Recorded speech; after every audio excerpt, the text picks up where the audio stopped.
Now, you've got your car inspected, you're ready to go on the roads, but there are some other things which I strongly recommend you must have in your car.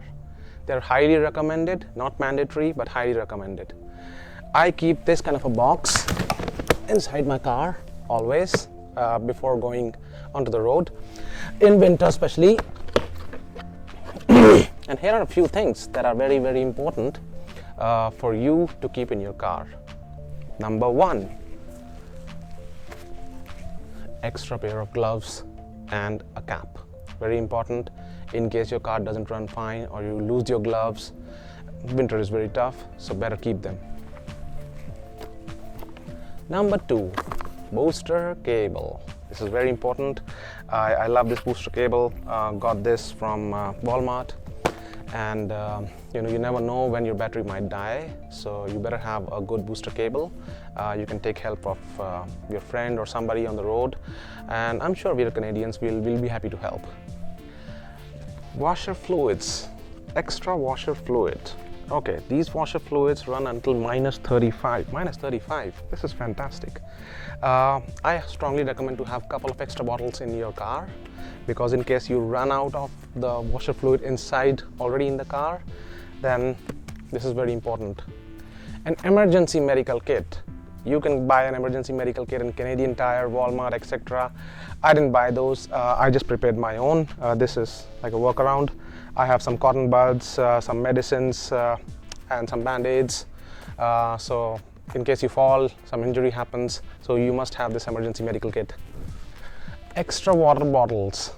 Now, they're important and not important. Why important? In case you're thirsty, you're stuck somewhere.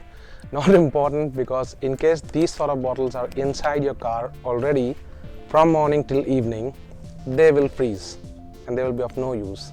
So what I'm trying to recommend is, let's say you are going out somewhere, you go to your office, since morning till evening you're working, then fill up a fresh bottle which will be in liquid state, and that you can carry along with your car so it'll be really helpful. The next important thing to have is a couple of snacks, biscuits, if you will, because again, in case if you're stuck somewhere, you can't just go anywhere, your car doesn't start, there is no Tim Hortons or McDonald's nearby, those extra safety net of food will help you definitely. Another important thing is to have an umbrella. Not as important because I'm presuming you'll already be wearing a good winter jacket with a good cap on. So umbrella may not be that important, but just in case. And then last but not the least, the most important stuff. This you need to have it in your arsenal. This is a shovel which opens up like that. It's a nice shovel. I recommend plastic shovel. Honestly, I initially bought a steel one. I didn't like it too much. This does the job for me. Good enough, light, easy to handle. And the other one is this one. This is scraper and a brush, telescopic. It goes up and down. You can use it in your car to throw the snow away from one side to another. It's very important to have a long one. I really like this one. So these are good investments. I strongly recommend don't try and save money on these things. These are bloody important stuff. Scraper and icebreaker on this side. Really important stuff. Now here are some of the most important tips that I would like to give you again for winters. Whenever you park your car in the morning, if you're going somewhere, let's say your car will be parked for more than 5 hours or 6 hours, and you're expecting it to be a snowy day, big snow, huge snow, less snow, it doesn't matter. Your windshield wipers, I recommend you erect them, your windshield wipers, because what happens sometimes is that it snows so much that your windshield wipers get stuck with the screen, and then it's difficult to break the ice, and it's kind of the integrated system of ice, windshield and the wiper together.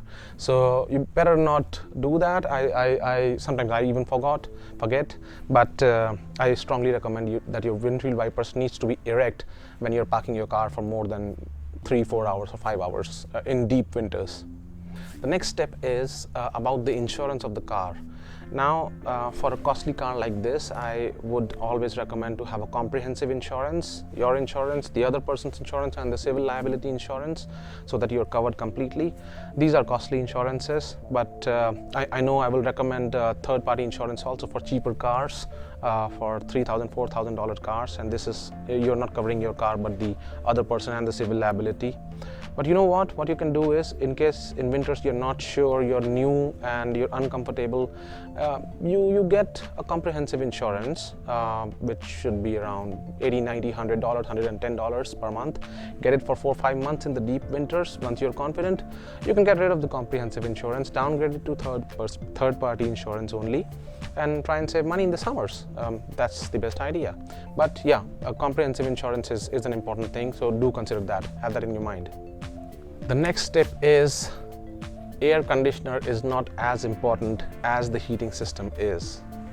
So when you're buying a car, a used one, a $3,000, $4,000, $5,000 car, yes, air conditioning will be important, but in some cases, if you're buying, let's say, a $3,000 car, you may not get a working air conditioner. If air conditioner is not working and you're less on budget, $2,000, $3,000 car, but the heating is working fine, fantastic, go for it. Heating is more important than air conditioner over here. Second last tip, the spare tire. The spare tire size may not be the same tire size as your main tires.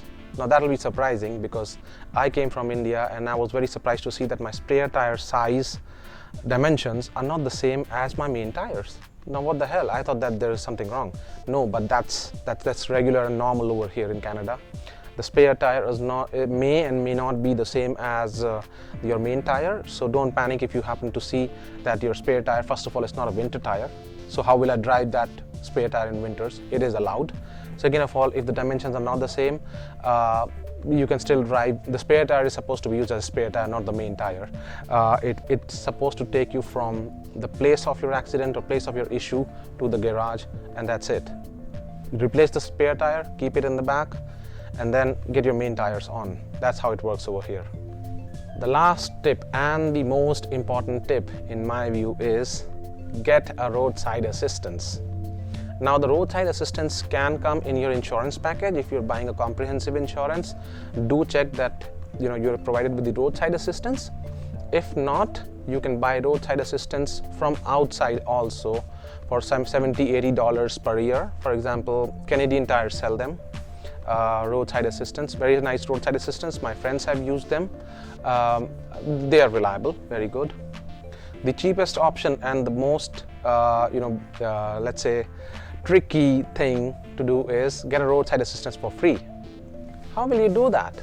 I managed to do that by getting this triangle card, this triangle reward card from Canadian Tire. And once you are eligible for this card, there are some eligibility rules. Maybe $80,000 per year is your individual salary, or there is some rule about the family salary income or something. But if you happen to obtain this card, you will automatically be getting roadside assistance free of cost. Now, what is the roadside assistance useful for? In case you run out of fuel, in case your tire punctures, in case your extrication or wrenching is required, in case car doesn't start, so you don't even have a booster cable, or nobody is helping you out in a jungle, then Canadian Tire will come, they'll boost up your car, make sure you go back. So these are the kind of services you can expect from roadside assistance. Very important in winters. I strongly recommend. Please get that.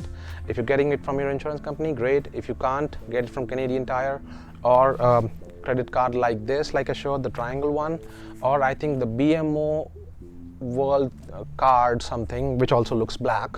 They also have roadside assistance for free. So do check out that. So these are the tips and tricks from my side to help you out driving better in winters. Thank you so much for watching. I wish you good luck. Bye bye.